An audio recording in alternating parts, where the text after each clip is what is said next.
নিজ ফেসবুক পেজে আরো একটি ভিডিও আপলোড করেছে জুনায়েদ। আমি জানি আমার নিয়ে ফেসবুকে অনেক কন্ট্রোভার্সি চলতেছে। হিরণ খান, চ্যানেল 24, ঢাকা। তুচ্ছ ঘটনায় প্রথমে মারধর এবং পরে সেটির ভিডিও ইন্টারনেটে ছেড়ে দেয়া, যাতে সামাজিকভাবে অপদস্থ করা যায়।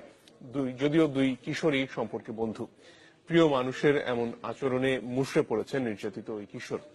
বিষয়টি বেশ আলোড়ন তৈরি করেছে সামাজিক যোগাযোগ মাধ্যমে। ফলে তথ্য প্রযুক্তি আইনে ধানমন্ডি থানায় অভিযুক্তের বিরুদ্ধে মামলা করেছে একটি মানবাধিকার সংস্থা।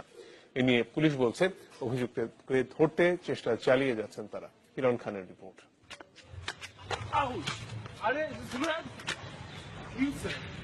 এই ছবি 13 মার্চ সকালের।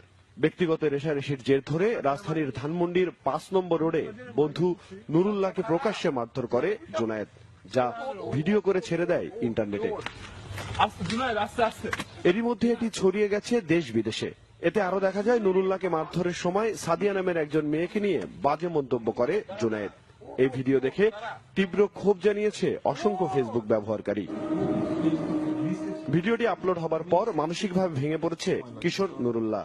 জানায় জুনায়েদ তার খুব ভালো বন্ধু এবং কোনো বিষয়ে বিরোধ নেই, তবে এর আগেও অনেকের সাথে জুনায়েদ এমন করেছে।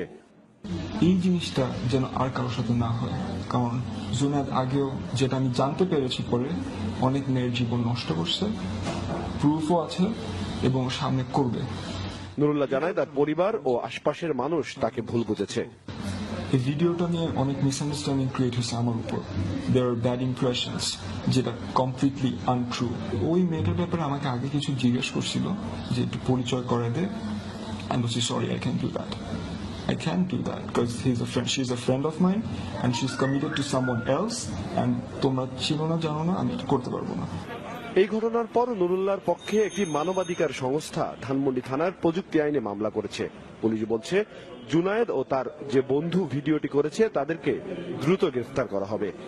আমরা ভিডিও ফুটেজ দেখেছি, ভিডিও ফুটেজ দেখে আসামি শনাক্ত প্লাস সে যে ঘটনা ঘটাইছে এটা প্রমাণিত হয়েছে। এই ব্যাপারে আমরা যখন অভিযোগ পেলাম বাদীর কাছ থেকে, এই সংক্রান্তে আমরা একটা মামলা দিয়েছি ধানমন্ডি থানায়। বিবাদীকে গ্রেফতারের অভিযান চলতেছে। এদিকে ঘটনার একদিন পর নুরুল্লাহকে অভিযুক্ত করে নিজ ফেসবুক পেজে আরো একটি ভিডিও আপলোড করেছে জুনায়েদ। আমি জানি আমার নিয়ে ফেসবুকে